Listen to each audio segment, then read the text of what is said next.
આજે આંદોલનનો અમારો 12મો દિવસ છે અને જે 12 તારીખે જે વિમાન દુર્ઘટના થઈ એને લઈને અમે 3 દિવસ 13, 14 અને 15 શ્રદ્ધાંજલિ રૂપે અમે લોકોએ અમારી હડતાલ મોકૂફ રાખેલી હતી.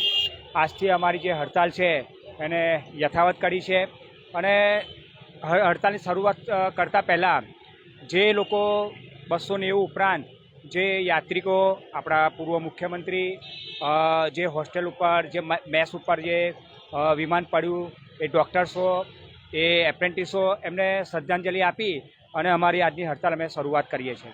12 દિવસની અંદર અમારે ખાલી ફક્ત એક જ વખત જે કમિશનર સાથે મિટિંગ થઈ એ જ, એના પછી કોઈ જ મિટિંગ કે કોઈ ચર્ચા કે કશું જ થયું નથી અત્યાર સુધી. નહીં એવું પણ નહીં, કોઈનો ફોન પણ નહીં ને કશું જ નહીં.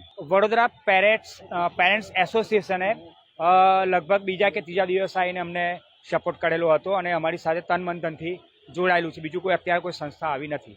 એ અમે લોકો અમારા આગેવાનો છે, અમે લોકો ચર્ચા કરીશું કે હવે આ લોકોના જે બહેરા કાન છે એ લોકોને કેવી રીતે એ લોકોના કાન ઉપર અસર થાય કે આ લોકો 12 દિવસથી બેસેલા છે, એવા અમે પ્રયત્ન કરીશું. કંઈક પ્રોગ્રામ એવું આપીશું.